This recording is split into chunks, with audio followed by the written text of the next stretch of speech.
Hi everyone, I'm Brittany and welcome to the first ever Woolderlust Knits Podcast.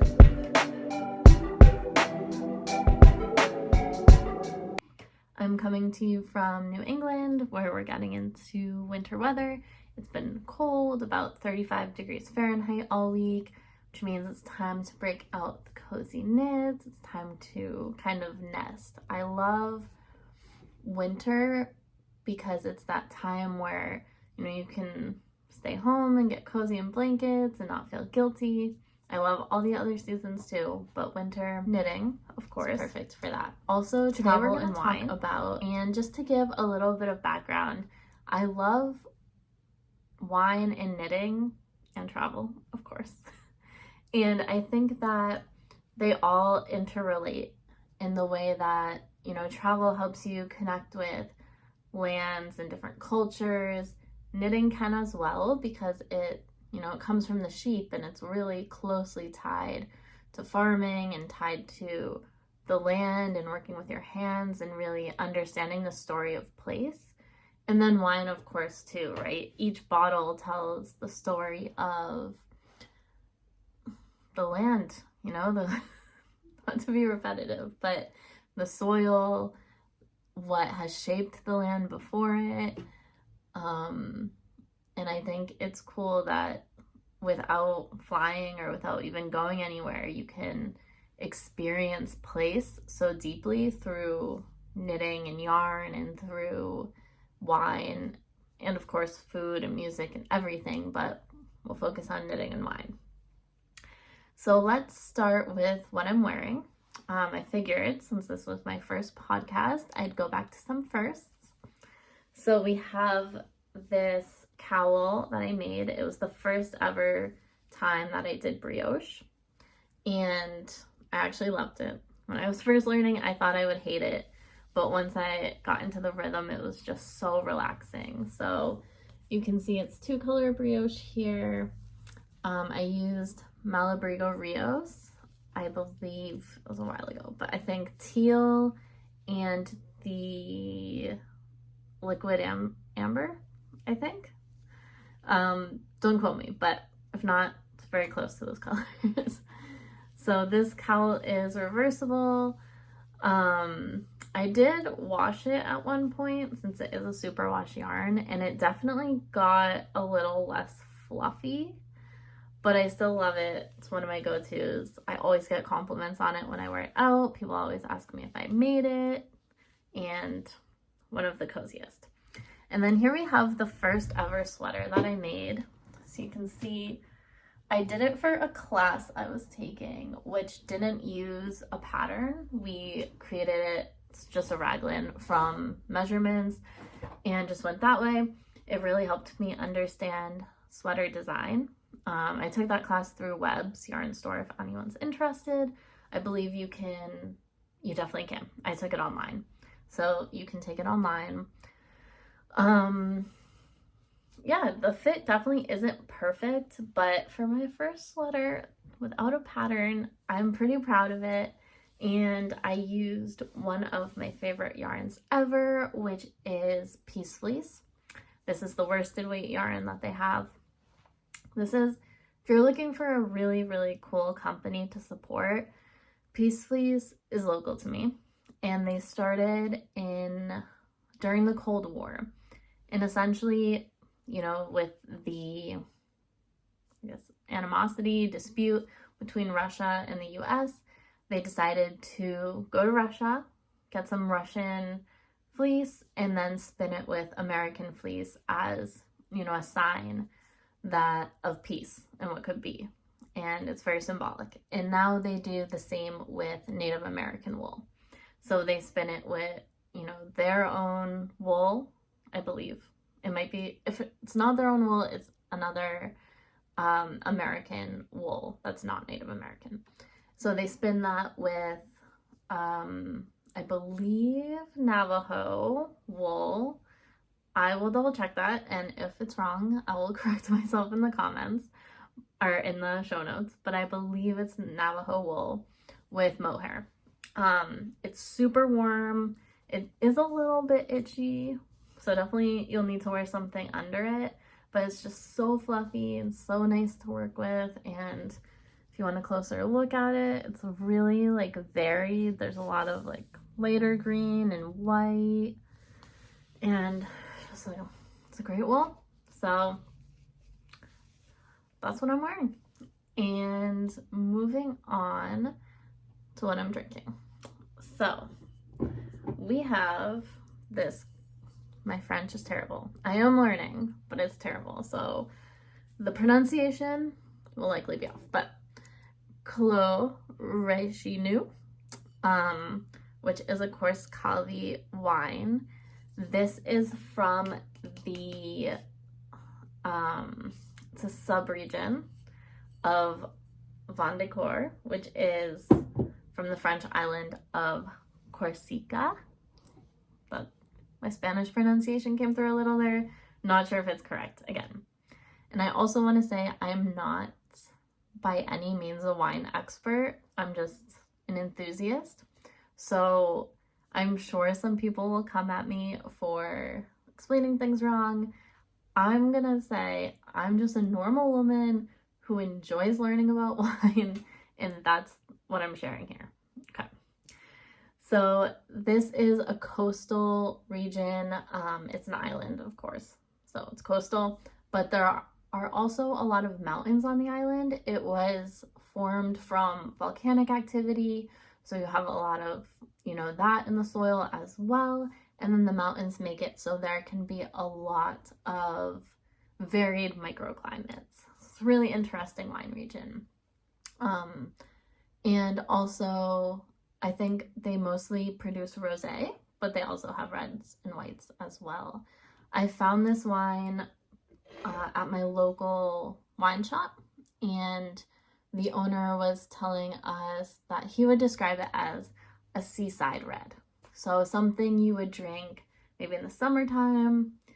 I don't really think about it. It's getting cold here. So I, side note, went thrifting today and got this cute little wine glass. It has a turtle painted on it, and I'm obsessed. 75 cents. And I also found this book for like $1.75. Very cool. So it's a success at the thrift shop that I went to spontaneously. So for tasting notes for this, the smell is very red. Like, it reminds me of like July when you're just eating the ripest like raspberries and strawberries. It's very, very fruity, very red fruity. The taste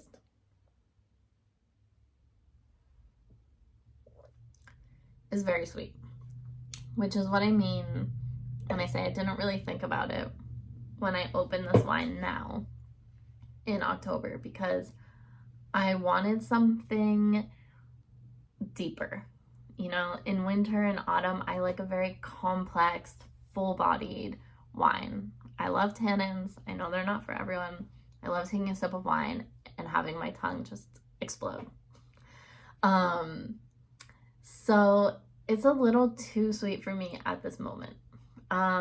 It's still delicious and I love it, but it makes me want to be on like a fancy beach house with like no cares in the world, just getting a little too drunk with some friends or family. That's what it's giving. But I highly recommend. It's delicious. So now let's go on to what's on my needles. So the main thing, let's move this book.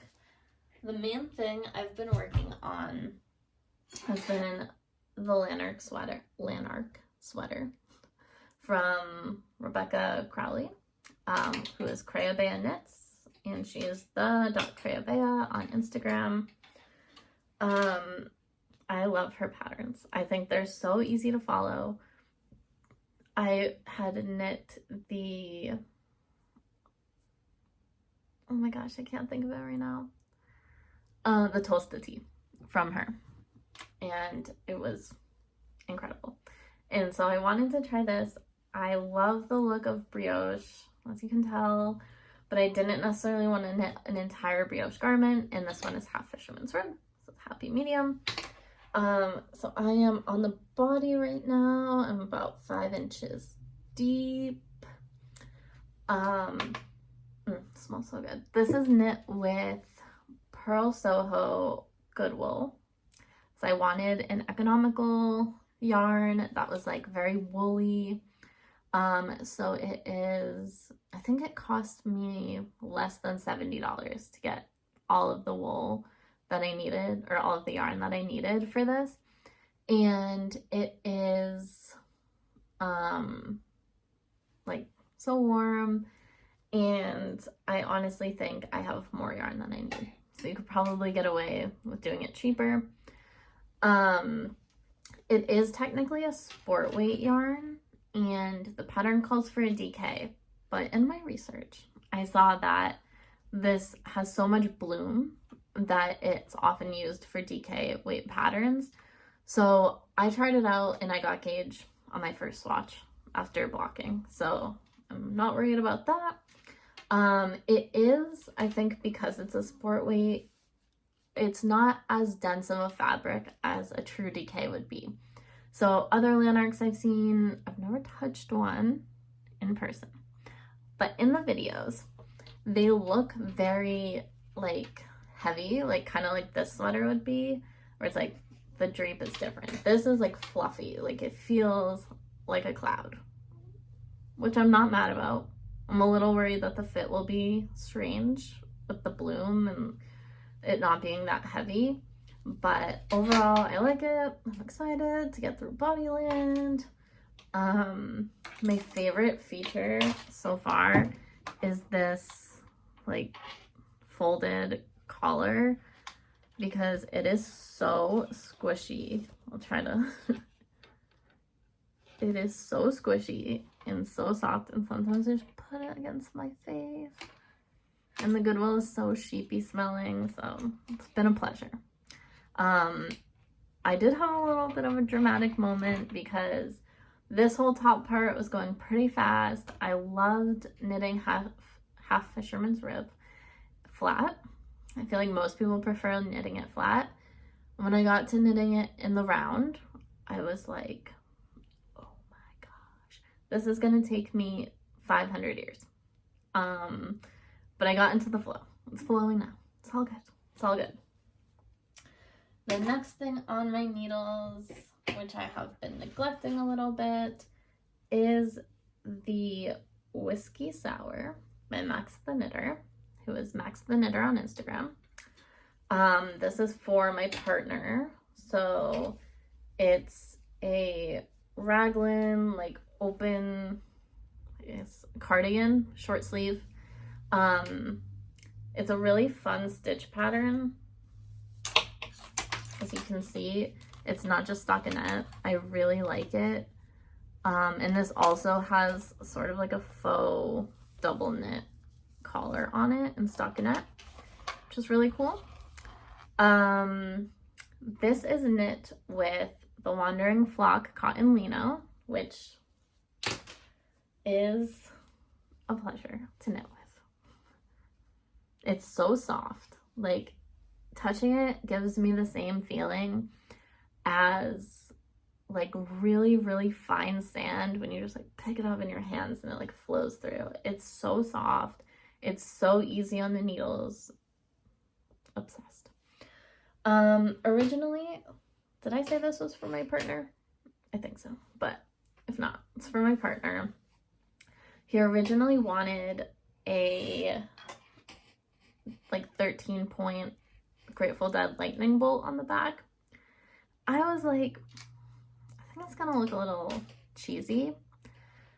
But I did swatch with this pattern to see if it would turn out, and it basically just looked like a big messy blob, and I was like, that's not gonna look good. So I think what I'll do instead is, once it's done, I'll knit and stockinette a little pocket and put the 13-point lightning bolt on that, and then maybe get some cool Grateful Dead inspired buttons. So I'm excited. But this project, even though I've been neglecting it, is like flying. Like, it is so easy to knit. It's knitting up quick when I am knitting it. And then lastly is, well, sort of lastly, is a crochet project, which is the easiest crochet hat ever by Yay for Yarns, or Yay for Yarn. I think, yeah, she's Yay for, or they, I don't know, is Yay for Yarn on Instagram. This is basically, you just knit you crochet a rectangle, and then you sort of join it. Sorry, just checking. Okay, so you crochet a rectangle, and then you like weave an end through here and cinch it together at the top, and then you would fold this up, and it creates a hat. And I started working on a few of these for my best friend who's having a baby. I wanted just like a easy baby hat, since the baby will grow out of it probably quite quickly. So it was like, it doesn't make sense to do anything super labor intensive. And then I was like, why not make one for me?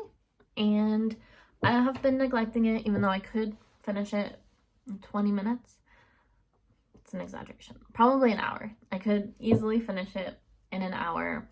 I'm crocheting it with Valley Yarns Northampton, which is one of Webb's signature yarns. If you don't use it, it's a classic. Super easy, basic, affordable, good for hats. And then lastly, I am working on a few Montreal inspired designs. Line break, because it sort of matches.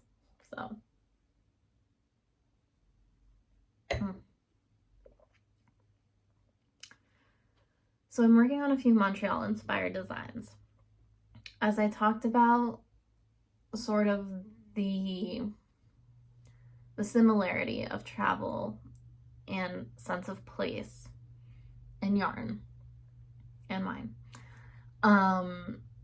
I really enjoy, for example, if I'm going to knit an Icelandic pattern, I love using Lopi yarns. I love sort of experiencing the pattern and the place through the yarn. So I tried to think, I get inspired a lot by places that I've been. I've traveled pretty extensively, and it's one of my biggest passions in life, much to my bank account's dismay. So Montreal is close to me. It's about 4 hours driving, so definitely doable for a weekend trip.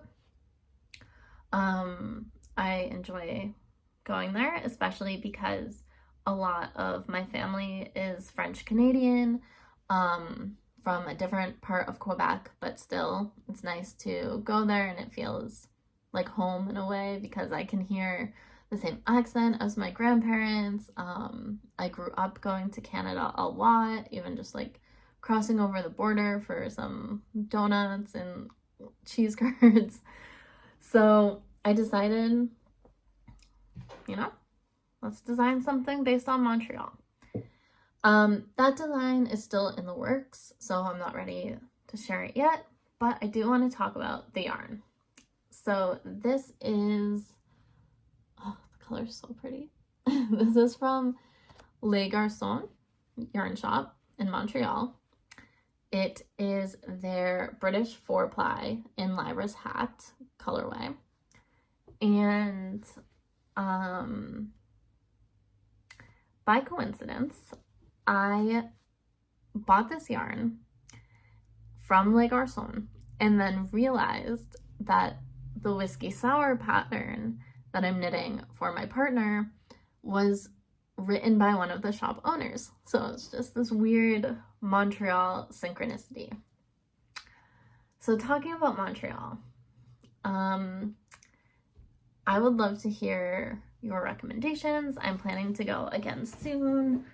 I hope to go sooner than this, but my wedding is next year, and we're thinking about doing sort of a mini honeymoon before the larger honeymoon in Montreal, and Quebec in general. So last time my partner and I went, we crossed the border, and then probably about, I don't even think it was 30 minutes, maybe 30 minutes, probably less, from the border is the Nordic Spa in Magog. Let me look up the name. Spa Nordic Station. It's amazing. After we went to Iceland, we became obsessed with spas. So we looked it up, and then we found that there was one pretty close to us in Magog. It's about 3 hours driving. So there you pay to get in. I think when we went, it was $70 or $80 per person, including robes. And then you have all day there. So there's a really nice locker room, put all your stuff. And then there's like a regular sauna. There's a Russian sauna, I think, a steam room. There's like hot and cold pools. Just places to like lounge around and read. You can get a massage. It's amazing, and I highly recommend. It's also a very cute town. They have like a little downtown area with like, they had, at least when we went a year or two ago, they had a craft brewery. They have some cute little restaurants, a huge like lake that you can walk around. Highly recommend.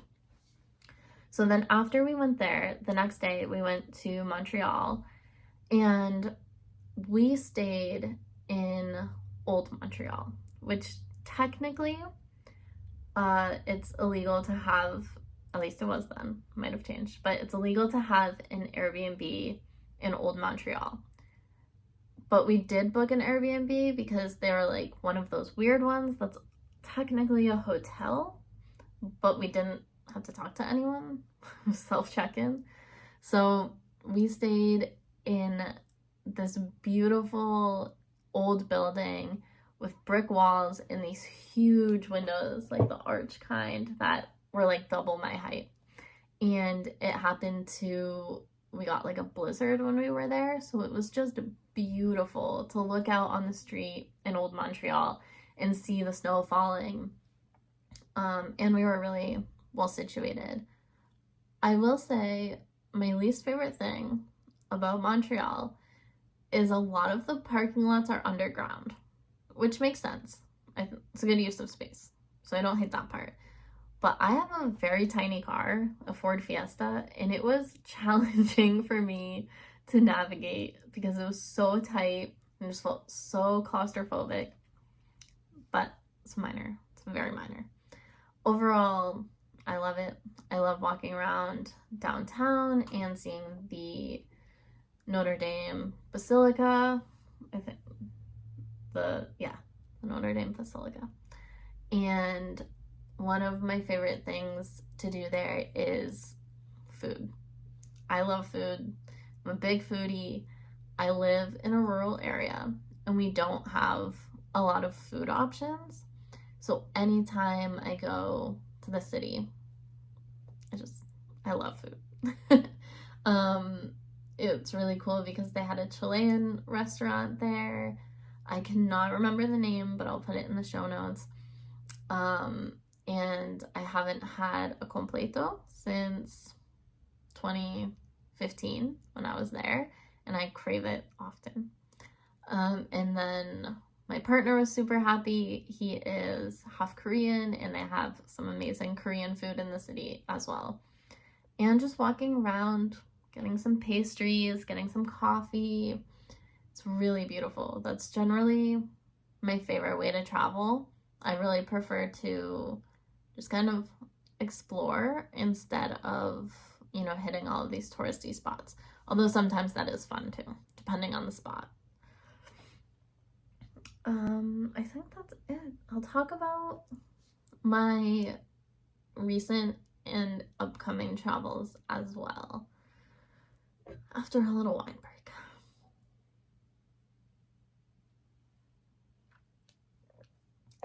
So, because this is the first podcast, I'll go back a little and talk about my travel since the beginning of the year.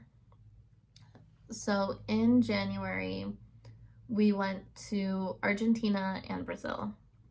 I had been to Argentina. This was my 4th time going to Argentina. My first 3 times was when I was studying in Chile. So I crossed the border. I went to Buenos Aires twice, and then I took the bus to Mendoza for wine, of course, once. And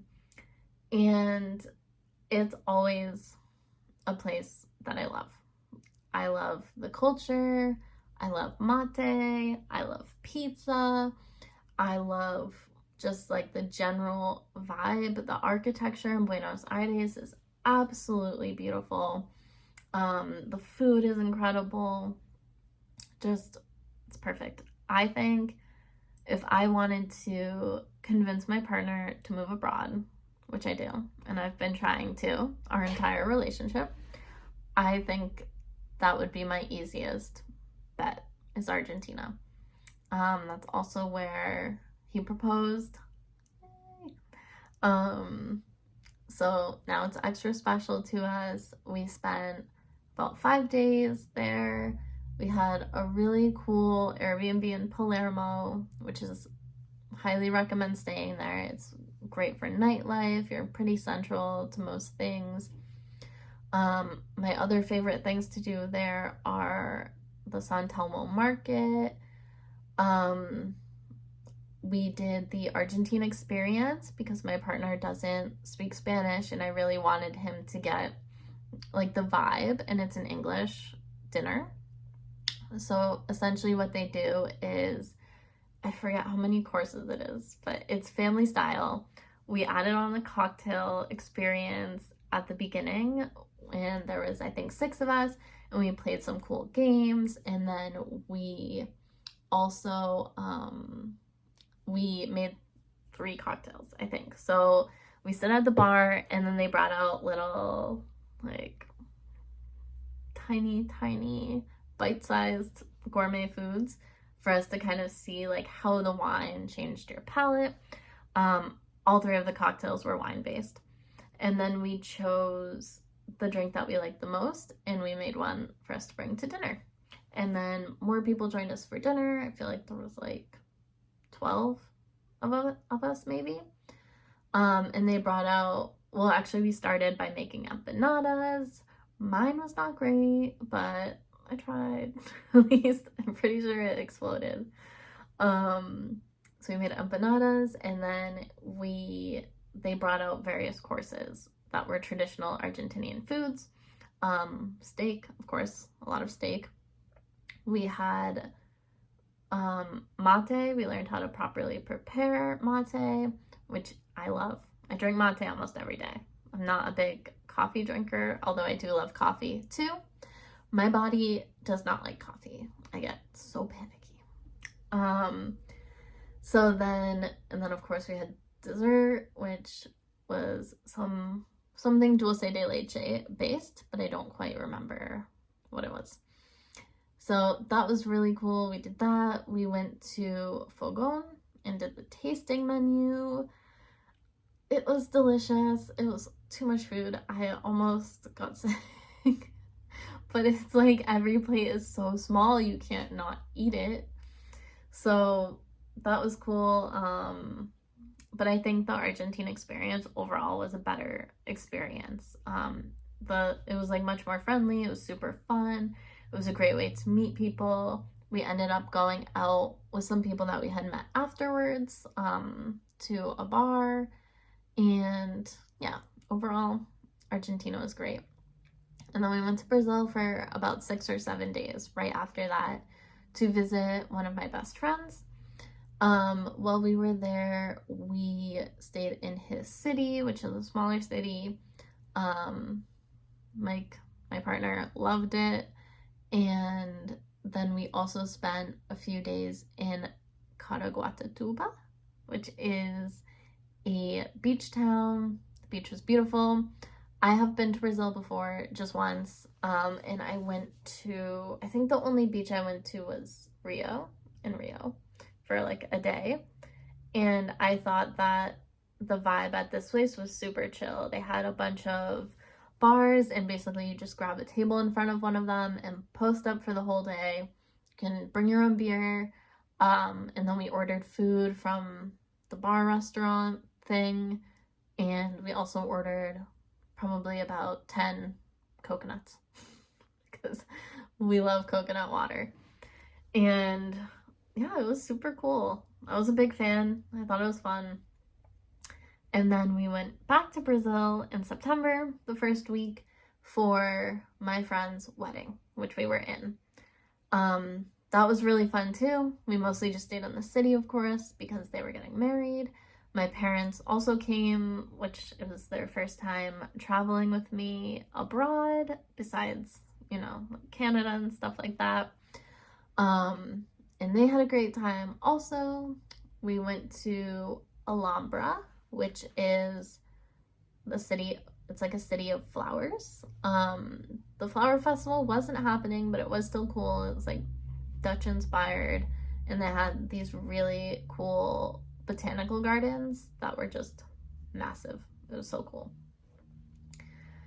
So that's everywhere I've been this year. And then I only have 2 trips coming up. I am trying to save, we're both trying to save for our wedding, so to cut back on travel a little bit until the honeymoon. But in December, I'm going to New York for a week, New York City, which I'm really excited about because it's just nice sometimes. I don't think I'd want to live there, but I love New York. I think it's super fun. I love exploring. I love that stuff's open late because everything around me closes at like 8 p.m. We might try to go to the Comedy Cellar. We have Mike's work Christmas party. We're definitely getting Korean barbecue in Koreatown. It's like my favorite place. And other than that, I think it's pretty open, but I'm excited. And then I'm also going back to New York City in January for Vogue Knitting Live. If you're going there, definitely get in touch with me. I'm super excited. I've never been. I am going Thursday to Sunday, and it's gonna be a good time. I might visit my parents in Florida in between there for the holidays, but we shall see. So I think that's pretty much everything. This has been really fun. I love making new knitting and non-knitting friends. So please feel free to connect with me. I am Woolderlust, WOOLDER, Lust Knits, on Instagram and TikTok. Feel free to send me a DM, follow me, we can follow each other. Yeah, I'm really excited. Until next time.